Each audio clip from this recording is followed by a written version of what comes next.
जी अस्सलाम वालेकुम। मैं हूं मोहम्मद शहजाद और उम्मीद करता हूं कि आप लोग खैरियत से होंगे।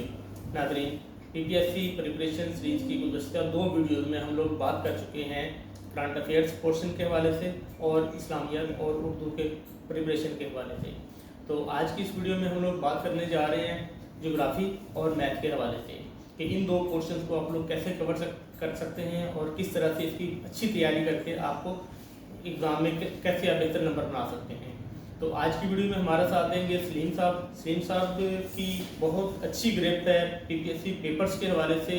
ये कोई 15 से ज़्यादा पेपर पास कर चुके हैं और 5 से 7 इंटरव्यूज देके ये मुख्तलिफ गवर्नमेंट जॉब्स करते रहे हैं और इस वक्त ये 17 स्केल में पंजाब गवर्नमेंट को सर्व कर रहे हैं। तो आज दोबारा हम चलते हैं सलीम साहब के पास और उनसे पूछते हैं कि ज्योग्राफी के हवाले से और मैथ के हवाले से उनके क्या ख्यालात हैं कि लोगों को किस तरह से तैयारी करनी चाहिए।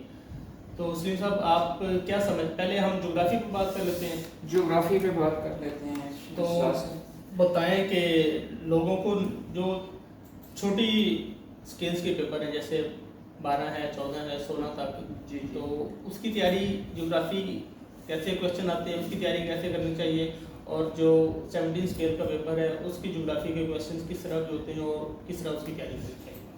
सर, जो ज्योग्राफी है ना, इसको मैं समझता हूँ कि जो एक स्टार्ट ले रहा है या जो तैयारी की जिसने इसको शुरू करना है तो वो बेसिक ज्योग्राफी को लेकर चले। ओके। मतलब इसका जो है वो थ्योरेटिकल पोर्शन और मैप पोर्शन, वो 2 चीज़ों को सेपरेटली डील करे।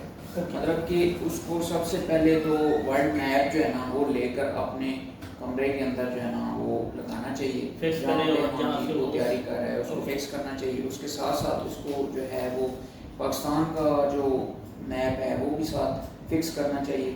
और अंडरस्टैंडिंग ऑफ मैप जो है, बेसिक अंडरस्टैंडिंग ऑफ मैप वो उसको सीखनी चाहिए। चाहे तो वो किसी ज्योग्राफी के टीचर की हेल्प ले ले, चाहे वो खुद से यूट्यूब से वीडियो देखकर उसकी जो है ना अंडरस्टैंडिंग बेसिक जो है ना वो बना ले। और ये सर 6वीं 7वीं की जो बुक्स है ना ज्योग्राफी की, उससे स्टार्ट लेना चाहिए। उससे ऑनवर्ड जो है ना मतलब ग्रेजुएशन लेवल तक ज्योग्राफी की बुक्स मिलती हैं, इंग्लिश में भी अवेलेबल हैं, उर्दू में भी अवेलेबल हैं। तो ये जो बुनियादी सोर्स है ना, तो मैं समझता हूँ कि इससे स्टार्ट लेना चाहिए और फिर आगे मतलब बेसिक टू एडवांस की तरफ उसको मूव करना चाहिए। यानी आप समझते हैं कि बेसिक और नॉर्मल इंफॉर्मेशन के लिए आप समझते हैं कि 6ठी क्लास से लेकर ग्रेजुएशन तक की जो ज्योग्राफी है वो बुक्स इनफ हैं। हाँ जी, इनफ हैं। वो बड़ी मतलब टेक्स्ट बुक हैं, जैसे कि पंजाब की टेक्स्ट बुक्स वो मेरे ख्याल है FA BA तक भी अवेलेबल है। ठीक है, ये FA तक तो मैंने देखी है। ठीक है। ग्रेजुएशन में भी सब्जेक्ट होता है ज्योग्राफी का ग्रेजुएशन में भी सब्जेक्ट है। तो आगे फिर एडवांस लेवल की ज्योग्राफी है, उसके लिए थ्योरेटिकल वर्क है। तो वो इंडियन ऑथर्स की भी काफ़ी उसमें बुक्स आ जाती हैं और पाकिस्तानी ऑथर्स ने भी कुछ लिखी हैं। तो वो जो है ना बाकी कारवान वालों के सोर्सेज भी हैं। अगर आप 1 पेपर की तैयारी करना चाहते हैं तो कारवान के सोर्सेज के अंदर ज्योग्राफी का एक ख़ास पोर्शन दिया होता है। उसमें पाकिस्तान की ज्योग्राफी के हवाले से भी चीज़ें हैं, वर्ल्ड ज्योग्राफी के हवाले से भी चीज़ें हैं। मैं ये समझता हूँ सर कि अगर ज्योग्राफी और जनरल नॉलेज को मिलाकर इसकी तैयारी की जाए तो ये ज़्यादा बेस्ट है, ये ज़्यादा इफेक्टिव होते हैं। सही, क्योंकि जैसे कि करेंसीज हैं, वर्ल्ड के कैपिटल्स हैं। हाँ। तो मतलब ये अगर जनरल नॉलेज के अंदर ये चीज़ें आती हैं तो अगर वो मैप के अंदर बंदा देखे कि फलां कंट्री का जो है वो कैपिटल कहाँ पे है तो वो उसको जो है ना देखिए ना, एक बुक से हमने पढ़ना होता है और एक मैप को देख के पढ़ना होता है तो मैप को ज़्यादा इंटरेस्टिंग भी होता है और लर्निंग भी ज़्यादा होती है। और वो एक ना आपके माइंड में क्रोनोलॉजिकल ऑर्डर आ जाता है, उससे फिर आपको चीज़ भूलती नहीं। सही, जैसे कि मतलब पाकिस्तान की लोकेशन आपने वर्ल्ड के अंदर देखनी है, वर्ल्ड मैप पे आप जाते हैं तो आप देखते हैं कि पाकिस्तान के शुमाल में कौन सा मुल्क है, जनूब में कौन सा मुल्क है, मशरक़ में कौन है, मगरिब में क्या है। सही। तो ये सारी चीज़ें आपको ये अक्सर सवाल पूछे भी जाते हैं कि पाकिस्तान के मगरिब में कौन से ममालिक हैं या कौन सा मुल्क वाक़ है। ये ना सिर्फ हमें एग्ज़ाम में इसकी मदद मिलती है बल्कि इंटरव्यू में भी ज्योग्राफी से मुताल्लिक़ क्वेश्चन किए जाते हैं। मुझे याद है कि मेरा जब इंटरव्यू था तो चेयरमैन ने ये क्वेश्चन किया था कि यूरोप के 5 कंट्रीज़ के नाम बताएं ना। जी।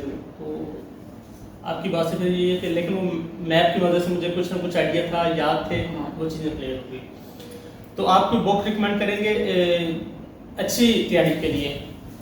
सर ये जो है ज्योग्राफी की बुक तो वैसे इन डिटेल हैं, लेकिन MCQs के लिए मुख्य वेबसाइट्स हैं, ठीक है, वो जो है ना मैं सुनता हूँ कि बेहतर हैं, उनको कंसल्ट करना चाहिए। जैसे कि अपना testpoint.com है, testpoint.com, हाँ जी, दूसरे नंबर पे pagmcqs.com है। ठीक है। तो ये ऐसी वेबसाइट है कि जिनसे अक्सर औकात BPSC सवाल जो है ना वो उठा लेता है। तो बाकी कारवान के जो सोर्सेज हैं वो बेहतरीन सोर्सेज हैं ज्योग्राफी के वन पेपर की प्रिपरेशन के लिए। ठीक है, हम ये अभी वन पेपर की प्रिपरेशन के लिए बात कर रहे हैं, और जो मतलब लेक्चरशिप के लिए जिसने तैयारी करना है वो तो एक डिटेल डिस्क्रिप्टिव, हाँ जी, वो डिस्क्रिप्टिव है। उसके अंदर मैथ के अलावा भी आपने थ्योरेटिकल वर्क को ज़्यादा फोकस करना है।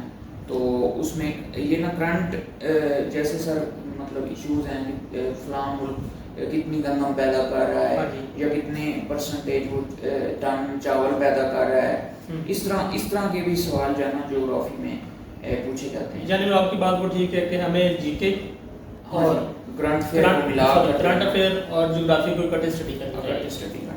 ठीक हो गया। अच्छा, अब आप लोगों को गाइड करें कि अगर उन्होंने मैथ की तैयारी करनी है तो जो छोटे स्केल के पेपर हैं 9, 10, 11, 12, 14 तक, जी, वहाँ तक वो कैसी बेसिक स्टडी करें, और जो एडवांस लेवल के हैं 17 के हैं या 16 के भी आप उसमें कह सकते हैं, उसकी तैयारी कैसे की है?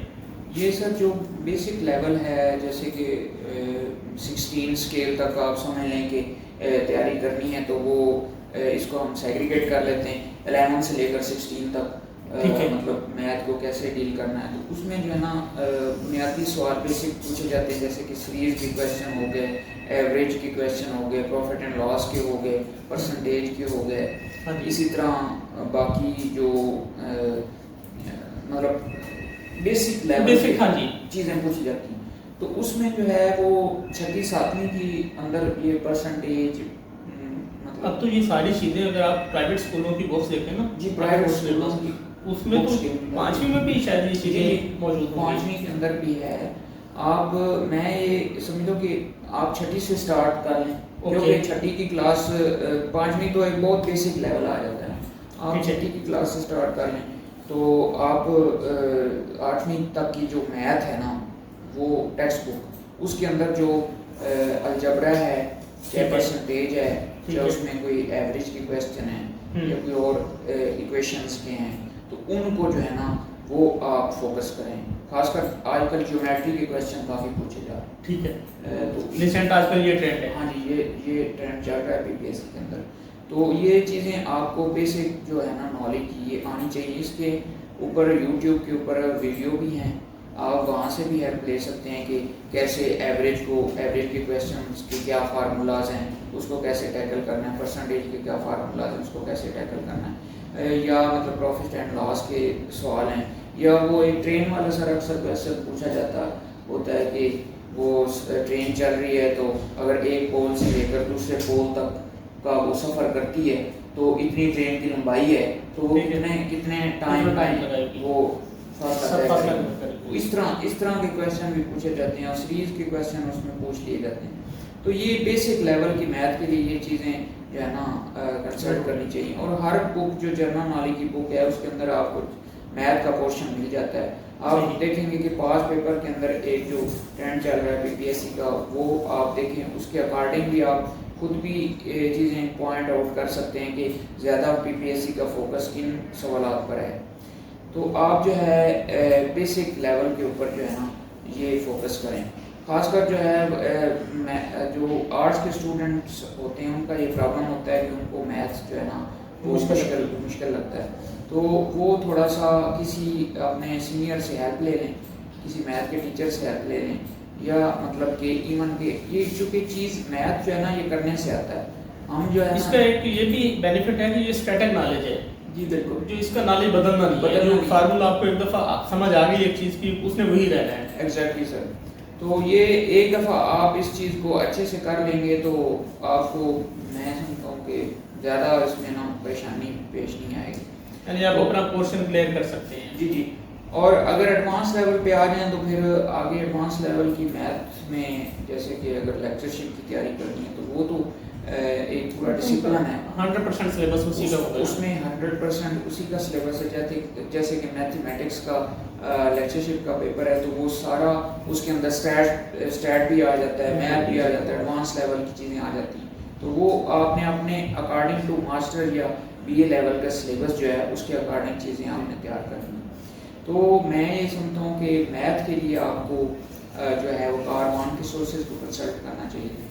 इंडिया बिक्स की वेबसाइट है, उसके ऊपर जो मैथ दिया गया है वहाँ से अक्सर क्वेश्चन पूछ लेता है बीपीएससी, उसको कंसल्ट करें आप। उसके अलावा जो है एक शेयर डॉट ऑर्गेनाइजेशन है वेबसाइट, उसके अंदर भी मैथ दिया गया है, वहाँ से मैथ का अच्छा पोर्शन उसमें दिया हुआ है। हाँ जी, वहाँ से उसका तो सर एक सवाल ऊपर दिया गया ना नीचे, उसका उन्होंने हल भी बताया हुआ, ठीक है, इसको कैसे हल करना है।